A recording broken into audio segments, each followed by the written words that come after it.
నమస్తే మిత్రులారా, నేను మీ శ్రీనివాస్ చౌహాన్ అడ్వకేట్. మిత్రులారా, చెక్ బౌన్స్ కేసులో న్యాయస్థానము శిక్ష విధిస్తే జైలుకు వెళ్లాల్సిందేనా? ఎలాంటి మార్గాలు లేవా?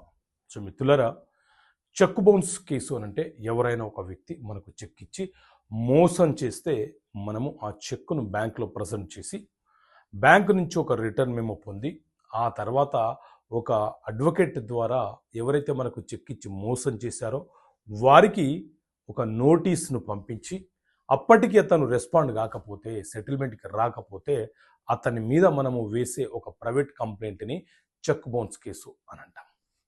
సో ఈ చెక్ బౌన్స్ కేసు ఫైల్ చేసిన తర్వాత న్యాయస్థానము విచారణ జరిపి నిజంగా అవతల వ్యక్తి అంటే అక్యూజ్డ్ చెక్ ఇచ్చి మోసం చేశాడు అని నిర్ధారణ జరిగితే అతనికి శిక్ష విధిస్తే అతను ఇమ్మీడియట్లీగా జైలుకు వెళ్లాల్సిందేనా అని అంటే మిత్రులారా, మన దేశంలో బిఎన్ఎస్ఎస్ అనే క్రిమినల్ చట్టం అమలు ఉంది.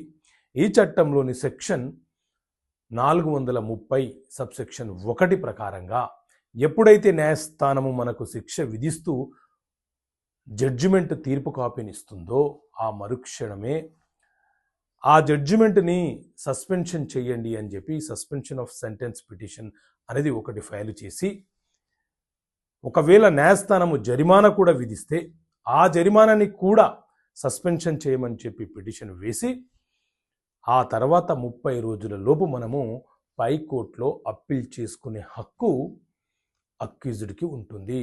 ఎందుకంటే అది అక్యూజ్డ్ యొక్క ప్రాథమిక హక్కు.